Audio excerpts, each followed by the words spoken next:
real life Iron Man, risk taker, innovator and one of the most adventurous businessman Elon Musk के बारे में आज हम बात करेंगे और इनकी लाइफ के कुछ पागलपन भरे किस्से आपके साथ शेयर करेंगे जो कि यकीनन आपका दिमाग हिला देंगे।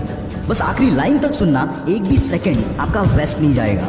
So let's start with the journey of world famous business personality Elon Musk. किसी भी नॉर्मल इंसान को कंप्यूटर प्रोग्रामिंग सीखने के लिए 6 महीने लगते हैं, पर इस बंदे में बचपन से ही कुछ खास बात थी। 9 साल की उम्र में जब इलॉन मस्क को अपना पहला कंप्यूटर मिला, उस वक्त कंप्यूटर के साथ प्रोग्रामिंग की एक बुक भी साथ में मिली थी और इस 9 साल के बच्चे ने बिना सोए 3 दिन में ही इस बुक को ख़त्म कर दिया और इस प्रोग्रामिंग नॉलेज को यूज़ करके 12 साल की उम्र में एक कॉम्पिटिटिव गेम डिज़ाइन करके एक वीडियो गेम कंपनी को बेच भी दिया। ऐसे ही कुछ अजीबोगरीब किस्सों से भरा है इलॉन मस्क का बचपन। कहते हैं इलॉन मस्क के पास फोटोग्राफिक मेमोरी है, यानी कि जो भी चीज़ वो एक बार देख ले उन्हें याद हो जाती है। ये बात तो आपने सुनी होगी कि इलॉन को स्कूल में काफ़ी बुली किया जाता था, जिसकी वजह से इनका कोई दोस्त नहीं था और इसीलिए ये बंदा अपना ज़्यादातर वक्त किताबें पढ़ने में गुजार देता था। इलॉन के भाई बताते हैं कि इलॉन 7-8 साल की उम्र से दिन के 15-15 घंटे पढ़ते थे। अभी आपको थोड़ा फनी लगेगा, पर ये एक्चुअल किस्सा है। बचपन में किसी से भी बात करते करते ये बंदा अपनी सोच में गुम हो जाता था। इसकी वजह से शुरुआत में इनके पेरेंट्स को लगा कि इलॉन ठीक से सुन नहीं पा रहे और इसीलिए इनके कान का ऑपरेशन भी करवाया गया, पर ऑपरेशन के बाद भी कुछ फर्क नहीं पड़ा।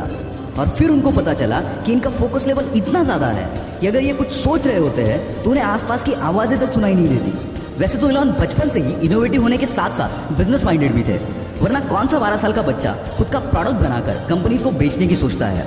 17 साल की उम्र में इलॉन पेंसिल्वेनिया यूनिवर्सिटी में एडमिशन लेकर कनाडा शिफ्ट हो गए और वहाँ उनके कुछ दोस्त भी बने। उनके क्लासमेट्स को वाइल्ड पार्टीज़ का बहुत शौक था, पर एज रेस्ट्रिक्शन के चलते वो पार्टीज़ को अटेंड नहीं कर पाते थे। इस पर इलॉन और उनके फ्रेंड ने मिलकर एक जुगाड़ लगाया। उन्होंने एक ऐसा घर रेंट पर कर लिया जहाँ पर वो वाइल्ड पार्टीज अरेंज कर सकते थे और पार्टी में पर पर्सन $5 की एंट्री फीस चार्ज करते थे। इससे इनकी पॉकेट मनी और रेंट दोनों निकल जाता था। कॉलेज खत्म होने के बाद 1994 में अपने भाई के साथ मिलकर इलॉन मस्क ने अपना पहला स्टार्टअप Zip2 लॉन्च कर दिया।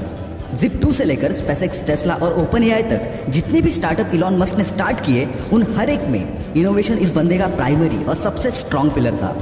Zip2 में वो अलग अलग बिजनेसेस के मैप्स और उनकी इन्फॉर्मेशन Zip2 के वेबसाइट पर प्रोवाइड करते थे, जिससे बिजनेस ओनर्स को नेटवर्किंग में हेल्प मिलती थी और इलॉन का ये बिजनेस चला।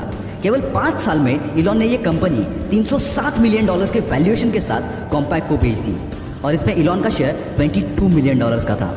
अब इलॉन मस्क एक मल्टी मिलियनर बन चुके थे। उनके पास अब एक बड़ा सा अपार्टमेंट, एक प्लेन और एक मैक्लारेन F1 स्पोर्ट्स कार भी थी। ऐसे एक दिन इलॉन बैंक गए हुए थे। वहाँ उन्होंने देखा कि लंबी लंबी लाइनें लगी हुई थी और यही जन्म हुआ X.com का। इलॉन की यह कंपनी ऑनलाइन ट्रांजैक्शन केवल एक ईमेल के थ्रू प्रोवाइड करती थी। शुरुआत में तो लोग भरोसा करने के लिए कतराते थे, पर बाद में रैपिडली इनकी अच्छी खासी ग्रोथ हुई और आगे चलकर X.com पेपाल बनी।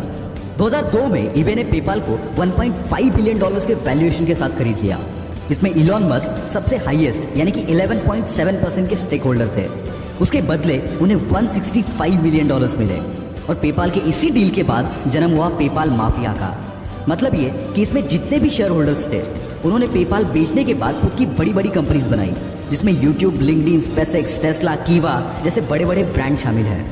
पेपाल के बाद इलॉन मस्क के पास काफ़ी पैसे आ चुके थे। अब उन्हें पूरा करना था अपना स्पेस ट्रैवल का सपना, इसलिए रॉकेट खरीदने के लिए ये बंदा रशिया चला गया।